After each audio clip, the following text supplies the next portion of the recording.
न लाभलेला बेस्ट मुख्यमंत्री अजित पवारांबद्दल बोलताना देवेंद्र फडणवीस हळहळले. अख्खं सभागृह स्तब्ध. वक्तशीरपणा आणि घड्याळाच्या काट्यावर चालणाऱ्या अजितदादांनी यावेळी मात्र टायमिंग चुकवलं. खऱ्या अर्थानं ज्यावेळी खूप मोठी इनिंग खेळतील असं सगळ्यांना दिसत होतं, त्यावेळी मात्र अजितदादांनी जीवनाच्या वेळेचं टायमिंग चुकवलं.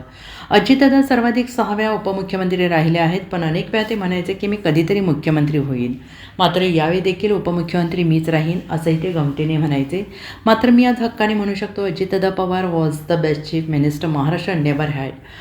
अजितदादांच्या रूपाने एक चांगला मुख्यमंत्री महाराष्ट्राला मिळू शकला असता ते आता नसणार आहे. मला विश्वासही होता की नियतीनं त्यांना ती संधी दिली असती, ती क्षमता त्यांच्यामध्ये होती. महाराष्ट्रात वसंतदादा आणि अजितदादा हे 2 दादा कायम महाराष्ट्राच्या स्मरणात राहतील. अशा शब्दात राज्याचे मुख्यमंत्री देवेंद्र फडणवीस यांनी आपल्या भावना व्यक्त केल्या आहेत. आजपासून सुरू झालेल्या राज्य विधिमंडळाच्या अर्थसंकल्पीय अधिवेशनाच्या पहिल्या दिवशी दिवंगत सदस्यांना आदरांजली वाहण्यासाठी शोकप्रस्ताव मांडण्यात आलेला आहे. यावेळी मुख्यमंत्री देवेंद्र फडणवीस बोलत होते. या सगळ्या गोष्टी जरी खऱ्या असल्या तरी पहिल्यांदाच दादांनी टायमिंग मात्र चुकवलं. आणि ते टायमिंग म्हणजे ज्यावेळेस राजकारणामध्ये खूप मोठी इनिंग दादा खेळतील हे आपल्या सगळ्यांना दिसत होतं. अशा परिस्थितीमध्ये त्याने पहिल्यांदा जीवनाचं टायमिंग चुकवलं आणि त्याची हळहळ ही आपल्या सर्वांना नेहमीच राहील. खरं तर दादा 6 वेळा उपमुख्यमंत्री झाले. सर्वाधिक वेळा उपमुख्यमंत्री होण्याचा मान त्यांना मिळाला. पण अनेक वेळा ते असं म्हणायचे की मी कधीतरी मुख्यमंत्री होईल, पण मी उपमुख्यमंत्री मात्र नेहमी राहील. अशा पद्धतीनं अनेक वेळा गमतीने ते म्हणायचे. आज मी असं म्हणू शकतो, Ajitdada Pawar was the best chief minister Maharashtra never had. एक जो चांगला मुख्यमंत्री महाराष्ट्राला मिळू शकला असता तो अजितदादांच्या रूपानं आता आपल्यामध्ये नाही. आणि मला विश्वास आहे की शेवटी कधीतरी त्यांचं स्वप्न देखील नियतीने पूर्ण केलं असतं. त्यांच्यात ती क्षमता निश्चितपणे होती.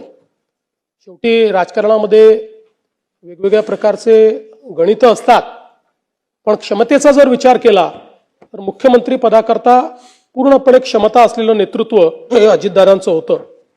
खरं तर मी असं म्हणेन की राजकारणामध्ये आपल्याकडे अनेक नेते आहेत, अनेक दादा आहेत आणि सगळ्याच दादांनी चांगलं काम केलं आहे. पण महाराष्ट्रामध्ये वसंतदादा आणि अजितदादा ही 2 नावं अशी आहेत की ज्यांना दादा म्हणून नेहमीच महाराष्ट्र हा त्यांच्या कामाकरता या ठिकाणी लक्षात ठेवेल. मग 22 जुलैचा दादा माझ्यापेक्षा 11 वर्ष मोठे होते. खऱ्या अर्थानं माझे दादाच होते. आणि मला असं वाटतं की गेल्या जवळपास 1 दशकापेक्षा जास्त काळ, ते तर सोबत कदाचित उशिरा आले आमच्या, पण 1 दशकापेक्षा जास्त काळ अतिशय आमची जवळीक होती, अतिशय चांगली मैत्री होती.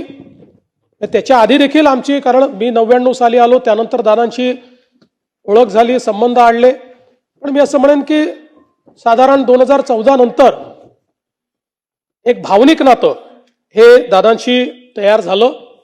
मी अनेक वेळा माझ्या मुलाखतीत म्हणायचो की राष्ट्रवादी काँग्रेस आमचं स्ट्रॅटेजिक पार्टनर आहे. पण त्याच वेळी माझ्या मनात मात्र मला हे पक्क माहिती होतं की अजितदादा हे काही स्ट्रॅटेजिक पार्टनर नाही आहेत, तर अंतःकरणातनं आपल्यावर प्रेम करणारा अशा प्रकारचा आपला मित्र म्हणून खरं म्हणजे अजितदादांकडे मी बघितलं आणि त्यांनीही माझ्याकडे त्याच पद्धतीनं बघितलं. आणि जीवनभर मला असं वाटतं की आमचं ते नातं त्यांच्या अंतिम दिवसापर्यंत कायम होतं. Bureau report, SBN Marathi, Mumbai.